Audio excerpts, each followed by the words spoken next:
4, 3, 2, 1. Broadcasting live from the Newsmax studio in New York City. A fusion of politics, commentary, entertainment, and sports. Steve and his team bring you the latest news and opinion now. Here is Steve Malzberg. All right, folks, so welcome aboard. Just a reminder, in the next hour, day number 2 of the road to the White House here on the Steve Malzberg Show. And today we'll take a look at the possible candidacy of Mike Huckabee, former governor of Arkansas, former presidential candidate back in 2008. Of course, now a successful talk show host, a man who won the Iowa caucuses, a man who did good on Super Tuesday, did very well on Super Tuesday back in 2008. Will he run again? We'll talk about that a little bit later on in the show. Every day this week we focus on another possible GOP presidential candidate. So today it is Mike Huckabee. Now, what's going on down on the border? It continues. The president adamant he will not meet with Rick Perry. He will, down at the border he won't. He won't go to the border. He has no interest, apparently, in going to the border. And we'll talk in just less than a minute to Congressman Ted Poe of Texas and ask him why he thinks that is. Yesterday, we made some national news during our interview with Congressman Louis Gohmert, who says that the president's goal is to turn Texas from a red state to a blue state. In fact, to do that wherever he can around the nation. He also said that he's sucking money from Texas by going to fundraisers starting tomorrow, but he won't go down to the border. He has agreed to meet with Rick Perry, invited Perry to a meeting with the clergy that he's holding on the issue of immigration reform. Now, panel discussing the fact that the president won't go to the border. Are you surprised that the president is going to be in Texas and not go to the border? I'd be surprised if he doesn't go to the border. I know they've been defiant about this because I thought the same thing. I'm like, of course you guys are going, right? You know, sort of, you just are not announcing it. No, we're not going. I just wonder if it gets closer, it becomes impossible to be in the state of Texas and not go down. You go to natural disasters, right? It's a Katrina moment, right? This is a different fundraiser. This is a different fundraiser and not going to the border where there's this crisis. You know, it's conceivably a lose-lose. I mean, if he goes, he draws even more attention to the fact of the problem that they're unable to solve right now.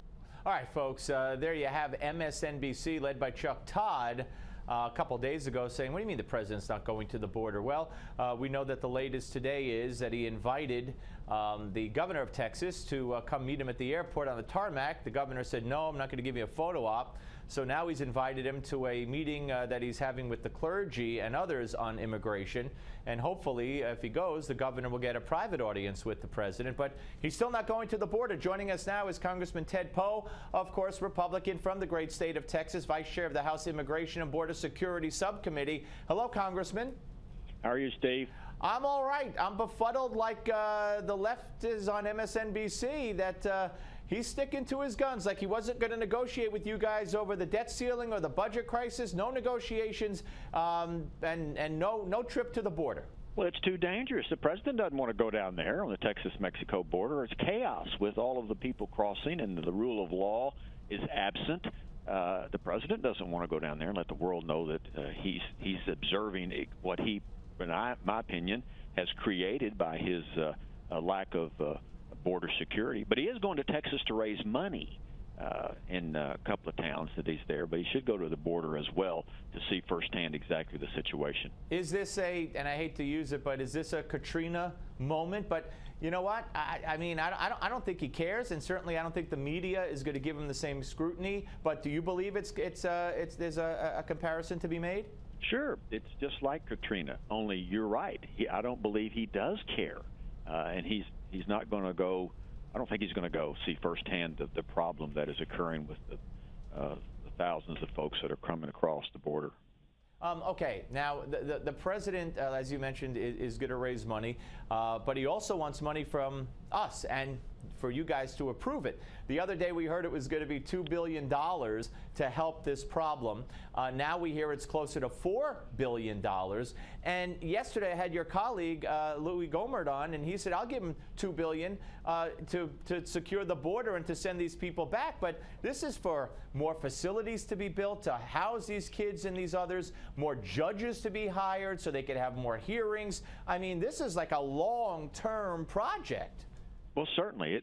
When these now that these children, migrants, have come into the United States, that many of them, I suspect, will never leave the United States because the whole system is geared to take care of, my opinion, of what the president's policy is. And it is going to cost a lot of money. There are some absolute needs that we have to have, and I do think that we need more immigration judges because each of these individuals needs a quick hearing of deportation and then to be sent back to their reunited with their native country after that hearing is over with. But all of the money that the president wants Congress to spend to house all of these people and take care of their medical needs, he brought this on after his Rose Garden speech in 2012 when he talked about unilateral amnesty for unaccompanied minors coming into the United States. So we're reaping what the president sowed in the White House Rose Garden in 2012.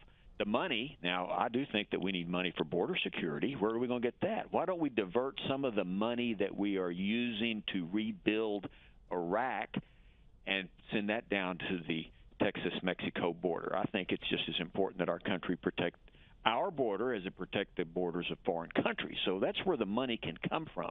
But for all of these other things, I think that the president's going to have a hard sell trying to get that money to just basically keep those people here that have come into the United States expecting amnesty. You know, I read today, you read the headlines, and there's instances of lice crawling down the faces of some of these kids that are being housed in these warehouses or wherever they're being kept. No wonder they won't let the media see them. They won't let the Congress see these I don't want to call them prisoners, refugees or whatever they are, illegals who came across the border. What do you know about the health status and the health crisis in the state of Texas, for instance, that may be posed by these people being there?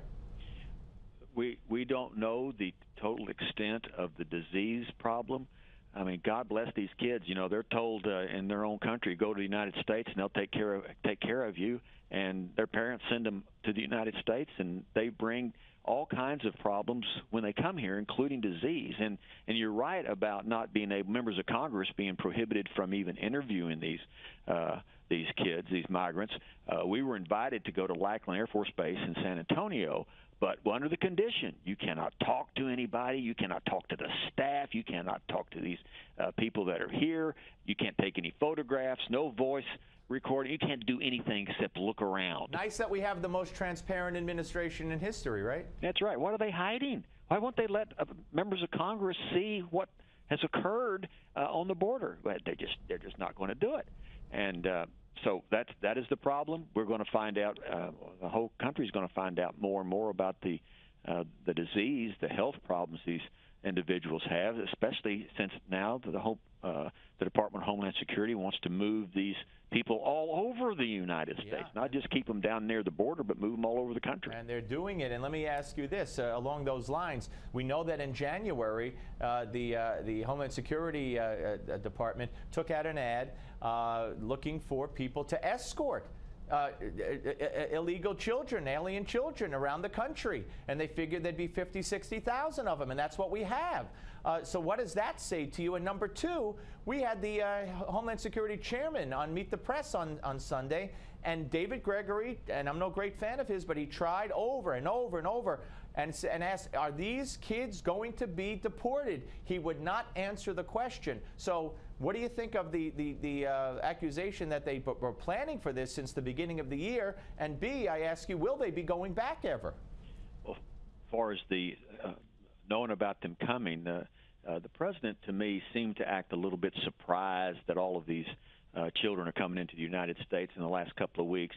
But as you said, the Health and Human Services predicted this was going to occur in January. It looked for people, contracted people that they could use to transport these children all over the country. So they knew this was happening.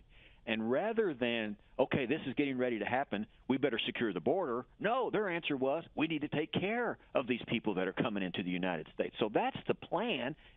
The plan is amnesty. The plan is not secure the border to prevent this crisis from occurring. And for long term, many of these people are going to get released on their oath to come back to a hearing before an immigration judge. They will never be seen again. And we're learning, as a federal judge has said down in Texas, ICE is complicit in this activity in that they are transporting these individuals to meet up, in some cases, with their parents who are also illegally in the United States. And so nobody gets deported. Only maybe the smuggler might get prosecuted, but not the person that came in the country, not the parent who is also in the country illegally. Federal judge pointed that out in a case down in Texas last year. Congressman, we got a minute, but you mentioned ICE. How about ISIS? And how about the fact, how concerned are you in your position as Vice Chair of the House Immigration and Border Security Subcommittee that terrorists could take advantage of this intense migration, if you will, illegal migration into this country and slip terrorists in over the border during this time period? Of course, anybody can come. All the criminals who want to come into the United States, terrorists, just old-fashioned criminals, anybody else can come in the United States on the southern border because the word is out. The border is not secure. We will not enforce the rule of law as a nation. The door is open to everyone, and we're going to find out probably that some bad folks came into the United States because they just walk across the border. All right, Congressman, good luck in fighting this, and we'll have you on again, sir, very soon. Thank you. Thanks, Steve. Congressman Ted Poe, Republican from Texas. And it is a crisis, and it is not getting any better, and we will discuss it coming up next with the Malzberg panel, so keep it where it is, right here on the Steve Malzberg Show on Newsmax Television.